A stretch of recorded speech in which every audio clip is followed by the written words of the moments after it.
Yo chez Otaku, c'est Matsupawa et aujourd'hui on se retrouve donc pour le réflexion promis sur Hunter x Hunter. J'étais obligé d'en faire un sur cette magnifique œuvre, cette œuvre qui est pour moi le meilleur manga existant avec Full Metal Alchemist, en espérant qu'on aura le droit donc à une fin. Voilà, donc la théorie va être plutôt longue, je vais essayer de résumer ça au mieux. Avant de me taper des commentaires assez insultants, je tiens à dire que je ne suis absolument pas un fanboy. Si demain Hunter x Hunter ça devient oui, je dirais qu'Hunter x Hunter c'est de la merde. Et je ne suis fanboy aussi d'aucun personnage. Si j'aime un personnage, c'est parce qu'il transporte des idéaux vraiment intéressantes et que dans l'œuvre il représente quelque chose de cool, tout simplement, quelque chose qui me parle, voilà. Donc notamment si je devais choisir un personnage que je kifferais, que vraiment que ça serait mon préféré dans l'univers Hunter x Hunter, ça serait par exemple Pariston. J'adore sa personnalité. Mais aujourd'hui on va parler d'Hisoka. La théorie va vraiment se concentrer entièrement sur le personnage le plus mystérieux finalement du manga Hunter x Hunter. Et ça va paraître vraiment très fanboy. C'est pour ça que je tenais à dire au départ, voilà, je suis absolument pas un fanboy. D'ailleurs pour moi Hisoka, ça serait plus quelque chose que quelqu'un dans l'univers Hunter x Hunter. C'est plus une entité qui est là pour tuer que un vrai personnage qui a des ambitions. Donc on va partir directement dans le vif du sujet. Je vais vous le dire, voilà, faut que ça sorte parce que sinon vous avez déjà oublié ce que je vous ai dit juste avant et vous allez me traiter de fanboy, pardon. Hisoka est le personnage le plus fort de l'univers Hunter x Hunter. Et là je vais me taper un max d'insultes. Alors ne vous inquiétez pas, j'ai de nombreuses explications et de théories pour évidemment expliquer d'où me vient cette idée farfelue. Parce que beaucoup disent que finalement Hisoka, bon, il est beau, il a beau être stylé, il a beau être fort, Netero lui pèterait sa gueule, le roi lui pèterait sa gueule, Gon lui pèterait sa gueule, et absolument pas. Je vais vous prouver le contraire, que Hisoka est réellement le plus fort de tout l'univers Hunter x Hunter. Donc, pour commencer, on va faire un petit peu le descriptif d'Hisoka. Hisoka est un clown, un magicien. Il est là pour amuser et pour s'amuser.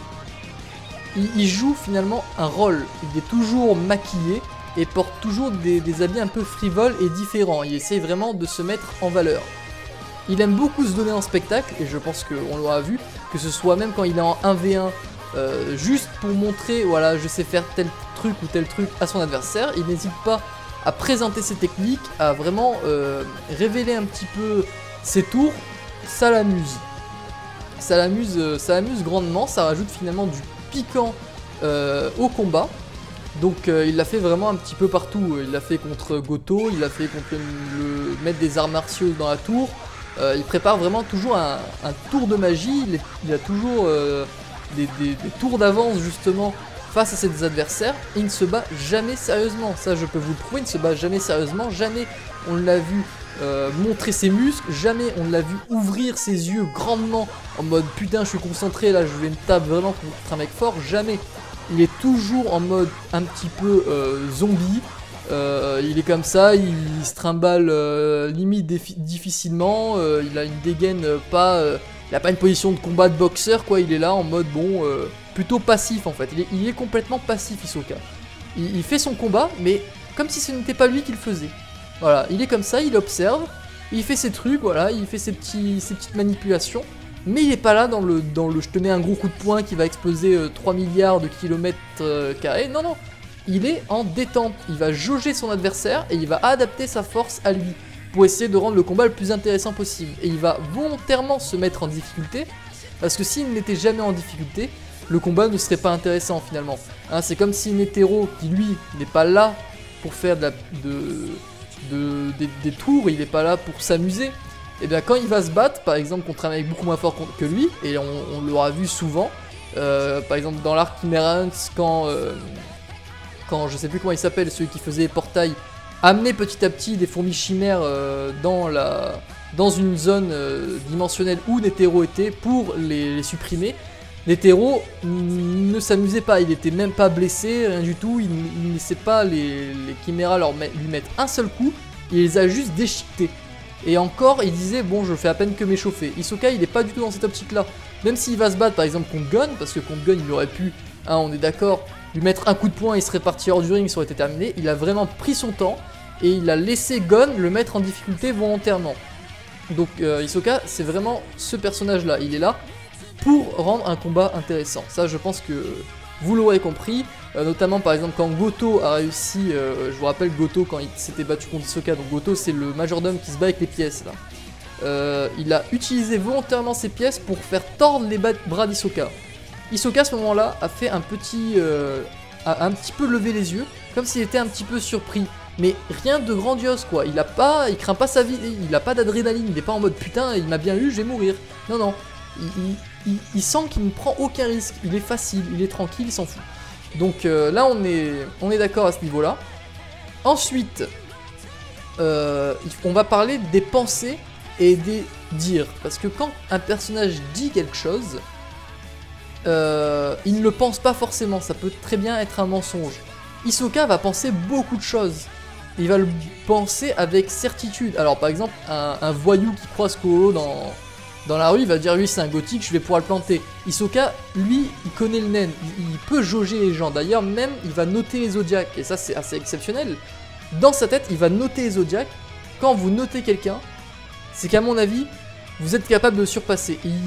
Il avait carrément un gros système de notation, et même, on a une image où on voit très bien que Hisoka a une sorte de boîte à jouer, et tous les personnages les plus forts de l'univers Hunter x Hunter se retrouvent dans cette boîte à jouer. Donc il est potentiellement capable de les battre et même limite de les exploser puisque ce sont des jouets finalement. Pour revenir, qu'est-ce qu'il avait pensé Hisoka? Hisoka avait pensé, alors il a pensé beaucoup de choses, mais il a pensé qu'il allait tuer Kololo. Il a dit Kololo c'est moi qui te tuerai. Et il en était sûr, il était même en train d'extaser de ce fait là. Donc à mon avis, Hisoka est plus fort que Kololo. Et après vous inquiétez pas, je vais vous expliquer pourquoi, j'ai de longues théories. D'ailleurs vous risquez d'être spoil par la suite. Je tiens à vous prévenir que on va aller plus loin que l'animé. On va aller jusqu'à la fin des scans. Et alors vous inquiétez pas, ça va être du spoil mais en même temps, après l'arc présidentiel, vous avez donc le début du nouvel arc qui s'appellera l'arc Nouveau Continent, finalement un truc comme ça, ou Continent Caché, je sais plus trop. Et sachez que tout ce que je vais vous dire, finalement, c'est un petit peu les prémices. Donc c'est pas du gros spoil, que vous l'apprenez sur ma vidéo ou que vous l'apprendrez dans les scans, finalement, ou dans l'animé, ça sera la même chose. Donc vous pouvez rester. Donc, pour revenir à Hisoka. Hisoka a pensé qu'il pouvait tuer Kololo. Il a pensé qu'il pouvait tuer Illumi, Killua, la sœur ou frère comme vous voulez, parce que c'est un transgenre de Killua et de Illumi. Il a pensé qu'il était capable de tuer Gon. Mais il a pensé qu'il était capable de tuer Gon après l'arc Chimerans. Donc on suppose qu'il sait très bien. Parce qu'il est pas con. Hisoka, il savait. D'ailleurs, il le dit lui-même que Gon était malade. Et il sait très bien la raison. Hein, il est pas débile, comme je l'ai dit. Il connaît bien la raison de pourquoi Gon est malade. Donc il suppose. Hisoka suppose qu'il est capable de battre Gon, même avec son power-up. Vous savez, quand il devient grand. Je vous rappelle que Neferupito avait dit, quand elle a vu la transformation de Gon, que à ce niveau-là, Gon était aussi fort, voire plus, que le roi. Donc le roi des Chimerans. Donc Meruem, c'est assez ouf. Donc Hisoka serait plus fort que Gon, il serait donc plus fort que le roi, donc il serait encore plus fort que Netero. C'est juste abusé. Je vous dis, c'est juste abusé, c'est vraiment un truc, le gros secret finalement d'Hunter x Hunter. Et il faut un petit peu déchiffrer tout ça. Et je vous le dis, Hisoka est plus fort. Alors il nous a vraiment montré peu de choses, il s'est jamais battu sérieusement. Hisoka, il a certainement d'autres capacités. À mon avis, s'il commence à serrer le muscle, il serait capable de mettre des coups de dingue. Parce qu'il se trimballe toujours en mode cadavérique. Il s'en fout, il est là comme ça. Oh mon lieu, il force pas quoi. Il est là, il prend tout le monde de haut, il est là pour s'amuser, il s'en fout. Donc, voilà. Je pense que j'aurais bien expliqué pourquoi Hisoka serait potentiellement l'homme finalement le plus fort d'Hunter x Hunter, parce que quand on pense quelque chose, on le pense. Hisoka, quand il le pense sérieusement. Et il est pas con, comme je l'ai dit, il peut voir le nain, il sait jauger la puissance, il est pas complètement fou. C'est vrai que sa santé mentale n'est pas au top, hein, on l'aura remarqué dans les nombreux arcs. Mais en tout cas, on peut dire d'Hisoka qu'il est réaliste. Donc il est sans doute capable de tuer Kulolo, et d'ailleurs il l'a déjà tué. Et je vous expliquerai pourquoi, et j'avais mis un message sur Twitter comme quoi j'avais réalisé que Kulolo Lucifer était déjà mort. Et je vais vous expliquer ça, ça sera une petite partie de la théorie. En fait, c'est pas vraiment la théorie en elle-même, c'est plutôt un dommage collatéral qui viendrait finalement de la théorie comme quoi Hisoka est le plus fort du manga. Et voilà. Donc, maintenant on va passer à l'arc du nouveau continent. Parce qu'il faut quand même expliquer d'où pourrait provenir finalement cette force de Hisoka. Netero, on le sait, il s'est entraîné pendant dizaines et des dizaines d'années à répéter le même mouvement d'art martial. Pour les autres personnages, bon voilà, pour les Zoldyck par exemple, ils se sont entraînés depuis leur naissance, ils ont fait des meurtres, ils ont fait plein de trucs, on les a empoisonnés, on les a électrocutés. Ça paraît logique. Hisoka, on sait rien de lui. On sait qu'il aimait les chewing-gums, les Bungy Gum à son enfance, c'est pour ça qu'il a inventé sa technique. À part ça, on sait rien. Et Hisoka, à mon avis, c'est pas une personne qui se serait entraînée des années et des années durant. En tout cas, il ne semble pas donner cette impression parce qu'il n'a pas de... Tu sais, ce côté finalement sérieux et disciplinaire qu'aurait un personnage qui s'est entraîné comme Gon. Quand il commence à s'entraîner, il commence à être plus discipliné. Qui lui a toujours été finalement discipliné, même s'il prenait les gens de haut. On sent qu'il avait de la maîtrise dans ses coups. Ils étaient nets et précis. Et ben voilà. Hisoka, pas du tout. C'est vraiment une façon de se battre complètement abrupte. Il est là, il s'en fout, il répond à aucun art martial connu dans le monde. Il fait des coups qui n'ont finalement aucun sens. Il est tout mou. On sait pas d'où il sort ce personnage, vous voyez. Et pourtant, il serait plus fort que des personnages qui se seraient entraînés des centaines d'années. C'est ouf. Donc pourquoi il serait aussi fort? Alors moi, je pense que Hisoka aurait été à la base quelqu'un qui se serait peut-être entraîné et qui serait donc logiquement devenu aussi fort, mais cette personne serait morte, plutôt elle serait morte dans sa tête, et une nouvelle personnalité, donc Hisoka, serait née à l'intérieur. Et là je vais vous expliquer pourquoi. On va donc partir, comme je vous l'ai dit, au nouveau continent. Et c'est là qu'on peut parler du spoiler. On vous avait parlé déjà du nouveau continent, donc à la fin de l'animé, c'est Gin qui parle à Gon en lui disant voilà, il y a un nouveau continent, il y a tant de choses à explorer, moi je rêverais de partir là-bas.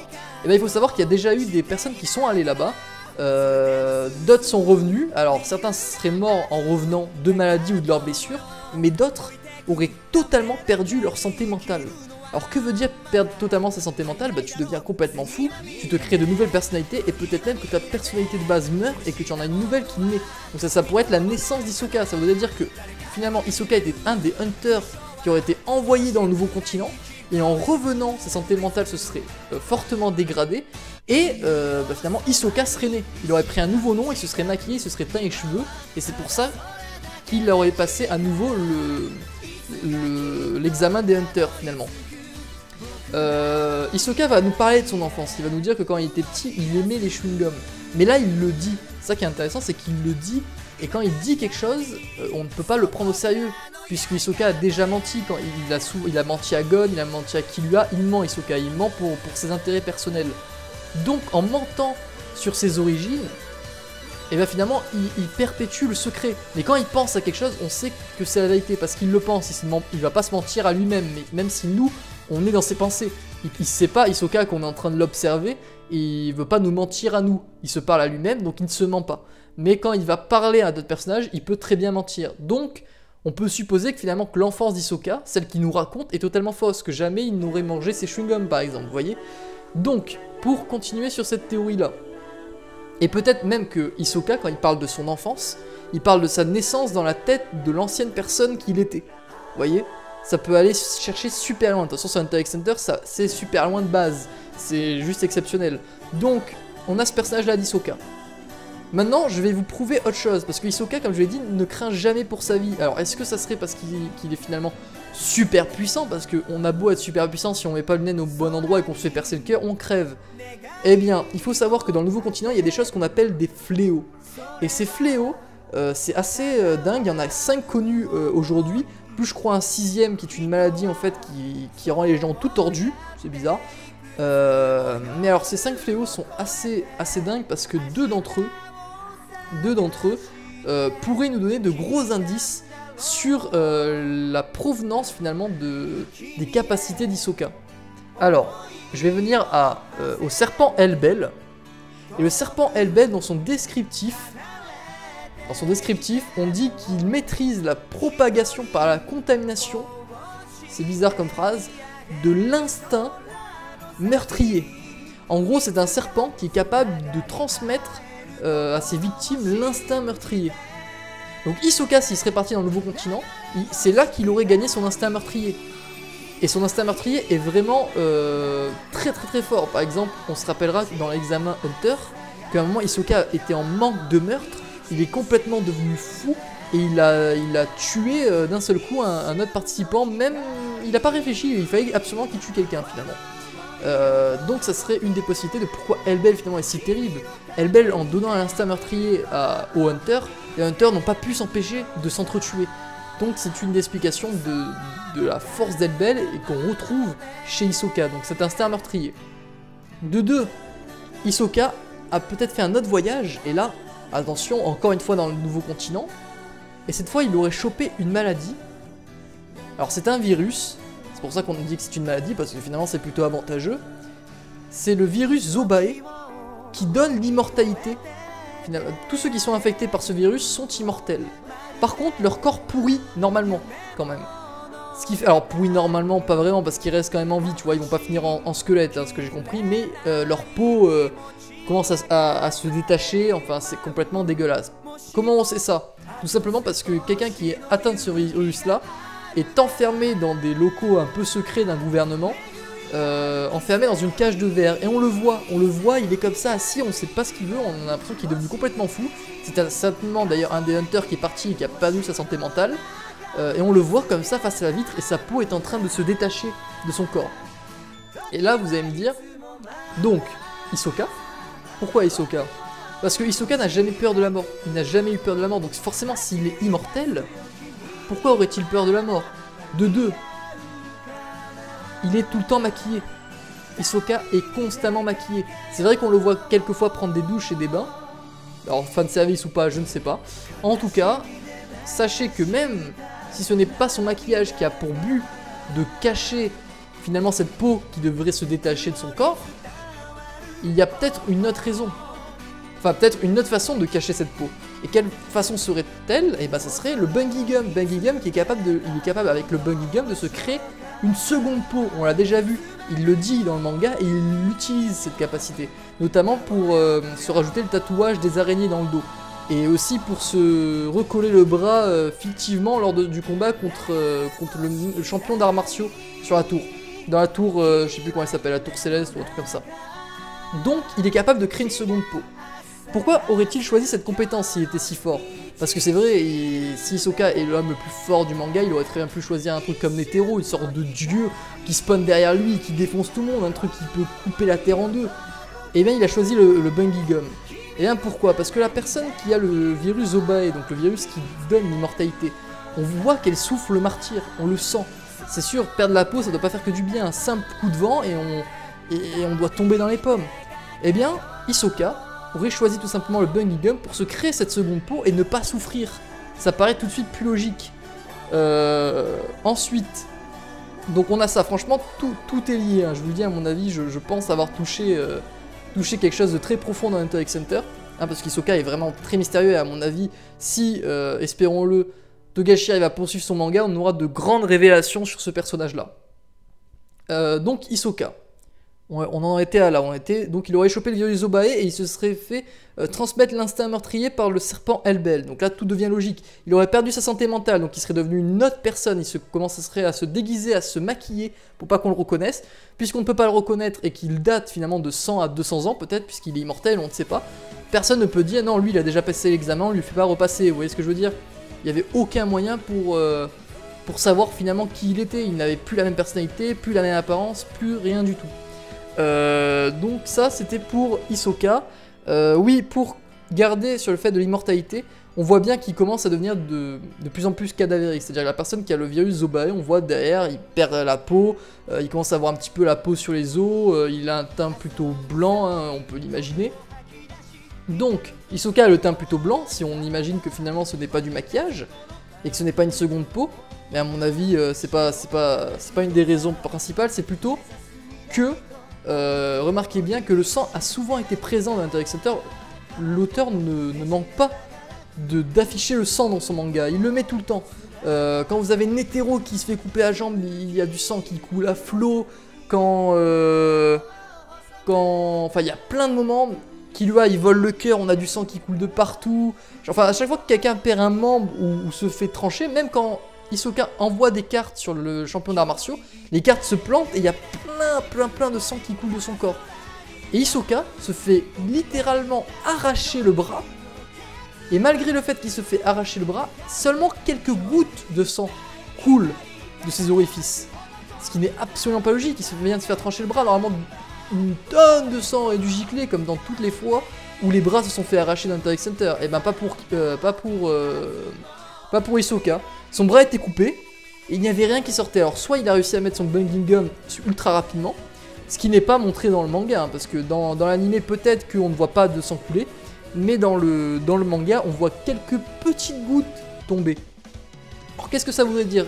Si ce virus qui rend immortel ne nécessite pas que le corps transmet un afflux sanguin constant, peut-être que le sang ne s'est pas renouvelé, qu'il a perdu déjà tout son sang, hein, puisqu'il fait souvent des combats et que souvent Hisoka prend des risques.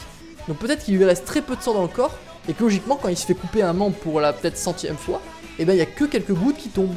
Hein, donc ça serait une des autres raisons. Remarquez, hein, Hisoka s'est fait couper le bras, et c'est le seul, je vous invite à aller regarder, qui ne pisse pas le sang comme un gros connard. C'est assez oufissime. Donc ça c'était une des autres raisons. Maintenant on va passer rapidement à Kulolo Lucifer, parce que je sais que bon, vous allez devenir un petit peu fou, vous allez vous dire mais pourquoi il nous explique pas comment Kulolo est mort. Alors finalement c'est assez simple. Yorkshin City, Hisoka a pensé qu'il allait tuer Kulolo. Hisoka était sur le point de se battre contre Kulolo, mais il apprend que Kulolo avait son pouvoir, son aile finalement bloqué par la technique de Kurapika. Donc Hisoka part à Grid Island ainsi que la brigade fantôme pour trouver le nettoyeur de naines, un truc comme ça ou je sais plus quoi. En gros c'était l'exorciste Black, vous savez, celui qui s'était fait atteindre par Boomer mais qui avait réussi à avaler la bombe avant qu'il n'explose avec une sorte de monstre arbre assez dégueulasse. Bah c'était lui finalement l'exorciste qui était censé sauver Kulolo. Donc ils l'ont retrouvé. Ils vont l'amener chez Kulolo. Avant qu'ils l'amènent chez Kulolo, il y a une discussion entre Hisoka et la meuf, vous savez, celle qui utilise les fils et qui a les cheveux roses. Et la meuf, elle lui dit, Hisoka, si tu tues Kulolo, je te poursuivrai jusqu'à la fin de tes jours. Donc, Hisoka était prévenu, mais peu importe, il a dit, j'aimerais bien voir ça. Évidemment, Hisoka va pas s'arrêter en si bon chemin, il veut tuer Kulolo, il veut se battre contre lui. Maintenant passons à l'Archimarens. Il faut savoir que le pouvoir de l'exorciste n'est pas immédiat. Quand il avait absorbé la bombe de Boomer, le monstre arbre s'était collé à lui pendant un long moment. Et on peut imaginer que plus le naine est fort, plus la technique est puissante, et plus ce ver va rester longtemps. Donc pour le cas de Kulolo, il aurait pu rester même 1 ou 2 ans, tellement que le pouvoir de Kurapika était fort et rempli de haine finalement. Donc, ils amènent l'exorciste auprès de Kulolo, ça c'est de la supposition, c'est normal puisqu'il l'avait trouvé. Kulolo commence à être soigné, il faut attendre le temps qu'il soit soigné. Alors qu'est-ce qui se passe le temps que Kulolo se soigne? Il y a l'Archimarens, avec la brigade fantôme qui vont attaquer les Chimarans. Remarquez que tous ceux qui sont allés attaquer les Chimarans de la brigade fantôme, seulement Phaeton était originaire de l'étoile filante. Ce qui n'est pas logique parce qu'ils vont sauver l'étoile filante. Alors, il y a que alors que seulement Phaeton se sent concerné finalement par cette histoire. Et que tous les autres originaires de l'étoile filante sont soit morts, soit pas là. Alors, il y avait Pakunoda qui est morte et Ufogin qui est mort aussi, qui faisait partie justement du groupe d'orphelins qui venaient d'étoile filante. Et ce sont aussi les personnages, quand ils sont morts, alors il y a Nobunaga qui était originaire, il y avait Franklin qui était originaire, la meuf aux cheveux roses, et Phaeton je crois. Donc Phaeton est parti. Pourquoi serait-il parti? Faut se rappeler que Phaeton est un assassin et un mec qui torture, donc il n'a pas d'empathie pour les gens finalement. Donc la personne la moins empathique, ça paraît logique qu'il ne reste pas à côté de Kulolo lors de sa convalescence et qu'il préfère aller se battre et défendre l'étoile filante. Donc Franklin, la meuf aux cheveux roses et Nobunaga seraient restés auprès de Kulolo, non seulement pour attendre la fin de sa convalescence, mais aussi pour finalement le protéger d'Hisoka. Il voudrait pas que Kulolo finalement se fasse tuer après qu'il soit guéri par Hisoka, ça serait quand même assez con. Pour garder le fait que Hisoka est super fort, je vous rappelle que dans l'univers d'Hunter x Hunter, il y a une méthode pour dissimuler son N qui s'appelle le N, il me semble. Et toute la brigade fantôme l'avait utilisé. Et Hisoka avait quand même réussi à les détecter sur Grid Island. Il leur a dit vous pouvez sortir de votre cachette. La petite sœur Zoldyck avait dit à la brigade fantôme est-ce que c'est de ma faute? Parce que oui, la petite sœur Zoldyck avait rejoint la brigade fantôme si vous vous souvenez pas. Elle dit est-ce que mon N n'était pas parfait? C'est sûrement de ma faute s'il nous a détecté. La meuf aux cheveux roses a dit non, ton N était parfait, Hisoka est juste une bête. Donc si Hisoka est capable de détecter le N de la brigade fantôme, c'est qu'il est vraiment particulièrement fort. Pour donc continuer à ce niveau-là, on peut supposer que ceux qui tiennent le plus à Kulolo seraient restés avec lui. Fetan est allé attaquer les Chimera Hunts à l'étoile filante. Je vous rappelle qu'à ce moment-là, ils ont dit celui qui tuera la reine des Chimera Hunts sera le chef provisoire. Donc à ce moment-là, Kulolo n'était pas encore mort. Donc on peut supposer que Kulolo, attention, Kulolo n'était pas encore soigné. Voilà. Il faut savoir que Hisoka et Kulolo allaient se battre. Forcément, un des deux allait mourir, vous voyez ce que je veux dire? Et on retrouve Hisoka plus tard. Ce qui veut dire que Kulolo a perdu son combat, donc Kulolo est mort. C'est ça qu'il faut penser. Mais le pire, c'est qu'ils le disent dans le manga. Alors ça, c'est mon pote Ayub qui me l'a rappelé.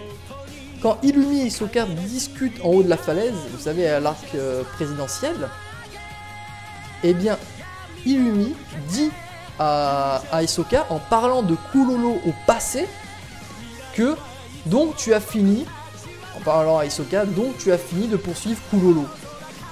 Hisoka lui dit oui. Donc, Hisoka, qui s'est vraiment donné cœur et âme pour guérir Kulolo et le battre, hein, parce qu'il a carrément intégré la brigade fantôme, après il est allé chercher l'exorciste, il a attendu pour le combattre, et finalement on voit on voit pas le combat. Et on voit Hisoka en vie, en pleine forme, comme ça, en train dans l'arc présidentiel. Donc Hisoka a tué Kulolo. Je suis triste de vous le dire pour les fans de Kulolo, moi aussi d'ailleurs je voulais voir Kulolo plus longtemps. Mais non, Hisoka a donc bel et bien tué Kulolo, c'est une certitude. On parle de Kulolo au passé, Hisoka voulait absolument le tuer, et bizarrement, on voit pas le combat, et Hisoka va qu'à d'autres... à autre chose. C'est sûr qu'Hisoka l'a tué. D'ailleurs, Hisoka a même recruté Irumi pour pouvoir tuer Kulolo. Alors ça, c'est pas dit dans le manga, mais j'ai une façon de vous le prouver. Je vous rappelle que Kulolo s'était donc battu contre les deux, donc le père et le grand-père Zoldyck. Mais pourquoi il ne s'est pas fait tuer par eux? Parce que Illumi a tué les employeurs du père et du grand-père avant. Et que Illumi, s'il les a tués, c'est parce qu'il a eu un contrat. Et qui aurait pu payer Illumi pour tuer les employeurs? Pas la brigade fantôme, c'est Hisoka qui a payé Illumi pour tuer finalement ces personnes qui n'ont aucun intérêt pour Hisoka. Donc les chefs de la mafia ne savent pas se battre, donc ils s'en foutaient de les tuer. Et en les tuant, non seulement il conserve le père et le grand-père Zoldyck, donc dans sa boîte à jouer, plus Kulolo qui voulait absolument affronter. Donc il a recruté Irumi pour pouvoir garder ses jouets finalement. Hisoka est vraiment au centre de l'histoire. Donc voilà, là je vous ai un petit peu donné tous mes arguments de cette théorie. J'espère qu'elle vous aura plu. Elle a duré 28 minutes, je l'avais déjà tournée une fois, elle avait duré 30 minutes, je pensais que j'allais pouvoir la faire en plus courte.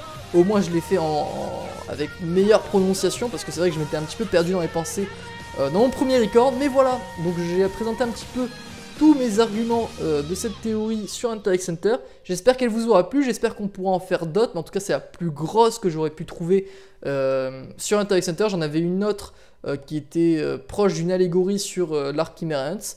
Mais là, voilà, c'était quand même la plus intéressante. C'est quand même un gros secret que cache Hunter x Hunter. J'espère que on pourra avoir le fin mot de cette histoire dans la suite du manga.